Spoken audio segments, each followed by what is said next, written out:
ফেসবুকের short video থাম্বনেলটা কিভাবে করবেন সেটা দেখাবো। প্রথমে পিক্সেল ল্যাবে চলে যাবেন, তারপর এখান থেকে 1080 করবেন, তারপর এখানে 1920 করে দেবেন, তারপর ওকেতে টিক মার্ক দিয়ে দিবেন।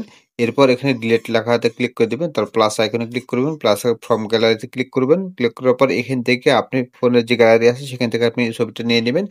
এখান থেকে জুম করে পুরোটা সেট করে দিবেন। এখান থেকে আপনার প্লাস আইকনে ক্লিক করবেন, নতুন একটা টেক্সট নেবেন। আপনি যে টেক্সটটা নিতে চাচ্ছেন, যে টাইটেলটা দিতে চাচ্ছেন, সেই টাইটেলটা আপনি এখানে লিখে রাখবেন। এখানে আমি টাইটেলটা আমি লিখে রাখছি শার্ট কাটিং ফর বিগানার। তো এটা লিখে এটা কপি করে নিব। কপি করার পর এখান থেকে ওকেতে ক্লিক করে দেবেন। তারপর এখান থেকে আপনি যেখানে সেট করতে চাচ্ছেন টাইটেলটা, সেটা আপনি এখানে সেট করে দেবেন। এখান থেকে আপনি বোল্ড করে দিতে পারেন অথবা কালার গ্রেডিং করতে পারেন। এখান থেকে আমি এই যে কালারটা আমি একটু ব্যাকগ্রাউন্ডটা একটু ব্যাকলক করব। এইজন্য আমরা এখান থেকে আরেকটু ব্ল্যাক করে দিচ্ছি, যেন জিনিসটা এই টেক্সটটা যেন ফুটে ওঠে।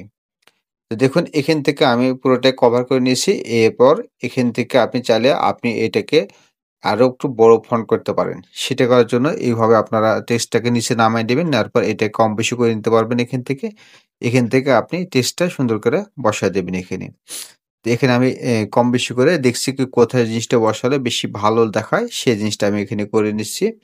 তো এখান থেকে আপনারা এই যে কম বেশি করে তারপর এখানে টিক মার্কে টিক করে দিবেন। যারা এই ধরনের টিপসগুলো পেতে চান তো অবশ্যই আমাকে কমেন্ট করে জানান। তাদের জন্য আমি নতুন কোনো ভিডিও নিয়ে আসবো। টেক্সটটা বসানোর পর এখান থেকে উপরে যে সেভ আইকন আছে সেখানে ক্লিক করবেন, সেভ এ ক্লিক করবেন, তারপর এখানে সেভ টু গ্যালারিতে ক্লিক করে দিবেন। তারপর এটা হোম বাটনে ক্লিক করবেন। এখান থেকে আপনার ফোনের যে গ্যালারি আছে সেটা আপনি দেখতে পারবেন। তো এখান থেকে ফোনের গ্যালারি থেকে আমি ছবিটা আগে রিনিউ করে নেব। রিনিউ করার জন্য ছবির উপর ক্লিক করবেন, তারপর নিচে দেখেন রিনিউ লেখা আছে, এখানে স্ক্রল করলে রিনিউ চলে আসবে। এখানে আপনার যে কপিটা করেছেন সেটা আপনি এখানে পেস্ট করে দেবেন। তো ছবিতে রিনিউ করা কমপ্লিট হয়ে গেল। এখন আমরা ফেসবুকে চলে যাব। এটা আমি থাম্বনেল আকারে সেট করব। অ্যাড ফ্রম গ্যালারি এখানে ক্লিক করব। ক্লিক করার পর এই দেখতে পাচ্ছেন ছবিটা আমি সেট করে দেবো এখানে। তারপর উপরে সেভ লেখা আছে, সেভে ক্লিক করে দেবো।